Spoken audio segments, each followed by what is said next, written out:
Strickland against Efren Reyes. Grady, how do you see this match coming down? Well, the betting favorite is Efren, and for the life of me, I can't understand why. Earl performs well under the lights, and Efren, although he's been a great player for many, many years, there have been two occasions in this tournament where he finished seconds and performed dismally in the finals. Earl, I think, has been thriving for this moment because of industry politics. He hasn't competed in this tournament for 4 or 5 years, and I think he is really eager to win this event. I think it's going to be interesting to see what happens. If Efren can relax and Earl plays his best, we're in for a close, exciting, and very interesting contest. Okay, well, I kind of agree with that, but with one exception, and that is, I really think you have to look at recent performance when you talk about who you feel or why a player should do well in the finals. And the last couple outings, you know, that Earl has shown us, really, he hasn't shown us the old Earl Strickland of old. You know, I mean, he played poorly against his opponent in the semifinal match, not really playing well at all. And then last night against Dalton, he didn't really play well at all. Where on the other hand, I think that Reyes, of the two players, is playing better. We have a point, and I don't think these two players like each other very much. That's a matter of public information. Very quickly, game number one, Earl pocketing a ball on the break, so he steps to the table with a legitimate opportunity. The 2-ball will go on the side, and that's where he's going to have to play position. He'd like to go underneath the 9, I think. Planning to play the 2-ball on the right-hand side pocket. Well, he hit it too hard. But the combination's not on. Yeah, he overamped a little bit there, you know, and it was, you know, important for him to get out of the gate quickly here. But of course, Earl displaying his offensive ability. Well, I have always touted Earl's banking ability. That saves his bacon on many an occasion.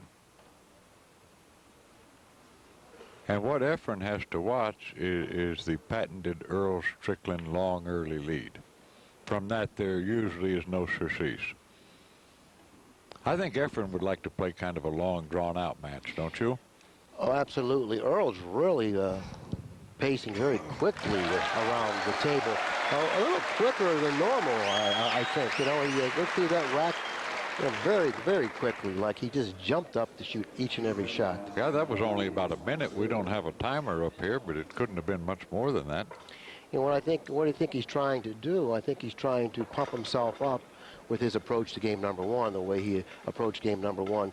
He's looking to pump himself up because, like I mentioned before, you know, his performance against Horsfall in the semifinal match really wasn't admirable. You know, it wasn't a type of performance that you would say, well, I feel that he should go on and beat Reyes. I don't think he's going to defeat Reyes if he comes back in this match and plays like he did against Horsfall.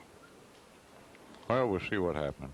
We're early on in the finals of the 1997 U.S. Open, Norfolk, Virginia, the Chesapeake Convention Center.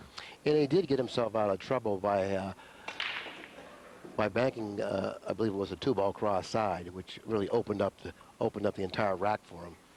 Now he made a ball on the break, straight in on the 1 in the side pocket, the 2 and 3 down at the bottom end of the table. He's in great shape, Bill. Yeah, after pocketing the 1, it looks like that he has the angle to push the 6 to the side rail, and he'll more or less open up the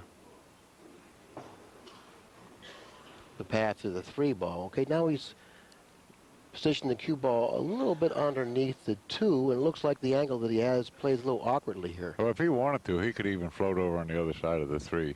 I don't like going into the 6. Well, it's okay if you can hit it thickly in that fashion. And control the cue ball as nicely as he's done. I don't think he's going to be able to reach this. Well, that's not going to stop him. He's going to try. He didn't really have much time to get the bridge there. Falling a little short of the 5, consequently. Well, this is tough. He's either got to use outside English and go 2 rails above the side pocket, or kill it with inside English, and that's not the way Earl Strickland plays position. But that energy I was referring to in rack number 1, it seemed to have maybe have cost him a little bit here, but not that time. But of course, the cue ball seems to be traveling over and over. Now it's well, I guess he's ended up in reasonable line, but He can kill this ball, low right English, and go over to the side rail above the 8 and back out about a foot, and he'll be in perfect line to get on the 8 ball, just like this. That's perfect. Be hard-pressed to place it with your hand in a more suitable position. Boy, he's playing with abandon, precision, confidence, and accuracy. well, he's playing with abandon, precision, okay, but I don't know about. Oh, excuse me, precision. I don't know. You know, he's made a couple good shots to get himself out of the trouble that he's put himself in. All right, just like that, 2-0.